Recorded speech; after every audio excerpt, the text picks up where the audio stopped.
প্রায় 50 বছর আত্মগোপনে থাকার পর অবশেষে প্রকাশ্যে আসলেন মেজর ডালিম। সাবেক এই সামরিক কর্মকর্তা লাইভে এসে বলেন, মুজিব মারা যায়নি, একটি সেনা অভ্যুত্থানে তিনি নিহত হয়েছেন। বাকশাল বিদের পর কোটি কোটি মানুষ রাস্তায় নেমে এসে শুকরিয়া আদায় করেছে। তিনি বলেন, শেখ মুজিব তার জুলুমের মাত্রা এতটাই তীব্র করেছিল, স্বৈরাচারী আচরণের মতো, যে তখন মানুষের রবের কাছে মুক্তি চাচ্ছিল তার জুলুমের অবসানের জন্য।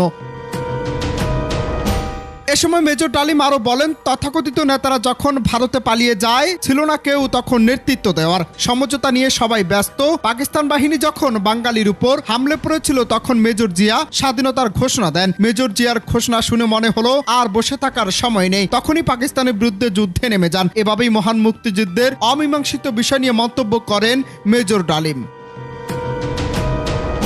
এ সময় সাংবাদিক ইলিয়াস হোসেনের লাইভে মেজর ডালিম বাংলাদেশ ৭৫-এর ১৫ই আগস্ট, মুক্তিযুদ্ধ, শেখ মুজিব, মেজর জিয়াউর রহমান সহ বেশ কিছু অমীমাংসিত বিষয় নিয়ে মন্তব্য করেন। সেখানে তিনি উল্লেখ করেছেন, মুজিব নিজে স্বয়ং ধরা দিয়ে পাকিস্তানি আর্মির কাছে ফ্যামিলির দায়িত্বভার দিলেন।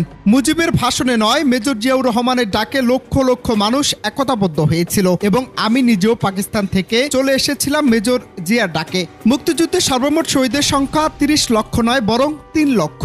মুক্তিযুদ্ধে ধর্ষণের শিকার নারীদের সংখ্যা ২ লক্ষ নয়, বরং আরো অনেক কম। কারণ ডালিম সাহেব বলেছেন, উনি মাত্র ২ জন ধর্ষিতা নারীকে পেয়েছেন। মুজিব বাংলাদেশের স্বাধীনতা চায়নি। ভারত বাংলাদেশের মুক্তিযুদ্ধে সহায়তা করেছে যাতে তাদের একটি প্রদেশ বানাতে পারে। যখন সেনা বিপ্লব হয়, অর্থাৎ সেই অভ্যুত্থানে বিপ্লবীদের পক্ষে ছিলেন মেজর জিয়াউর রহমান। কোরআন শপথ করে জিয়া আগস্ট বিপ্লবীদের সাথে থাকার ওয়াদা করেন, কিন্তু তার বদলে তিনি ক্ষমতা সুসংহত করতে ৪,০০০ লোককে মৃত্যুদণ্ড দিয়েছিলেন। ভারত তৎকালীন ১৬,০০০ কোটি টাকার সম্পদ বাংলাদেশ থেকে লুট করে নিয়ে যায়। বাধা দিলে মুজিব মেজর জলিলকে গ্রেপ্তার করে। জহির রায়হান ও শহীদুল্লাহ কায়সারকে হত্যা করেছিল শেখ মুজিব। মুক্তিযুদ্ধে ২ লক্ষ মা বোনের ইজ্জত লুট হয়েছিল, এটি মিথ্যা প্রচারণা। বিপ্লবী সিরাজ শিকদারকে পরিকল্পনা করে হত্যা করে শেখ মুজিব। কথার কাজে কোনো মিল ছিল না শেখ মুজিবের। মুজিব হত্যার পরে মিষ্টি বিতরণ করে দেশের মানুষ। ইতিহাসে কয়েকভাবে তিনি আখ্যায়িত, তবে তিনি মেজর ডালিম নামেই বেশি পরিচিত। তিনি বাংলাদেশ সেনাবাহিনীর একজন প্রাক্তন সামরিক কর্মকর্তা।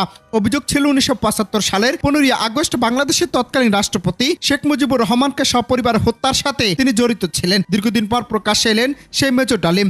মুক্তিযুদ্ধে অসাধারণ সাহস ও কৃতিত্বের জন্য তিনি বীরোত্তম খেতাবে ভূষিত হন। তবে ২০২১ সালের ৬ জুন তৎকালীন আওয়ামী লীগ সরকার শেখ মুজিবুর রহমান হত্যা মামলায় মেজর ডালিম সহ মৃত্যুদণ্ডপ্রাপ্ত ৪ জনের মুক্তিযুদ্ধের খেতাব বাতিল করে। অনন্ত হাসান মাসুদ, বাংলা টিভি।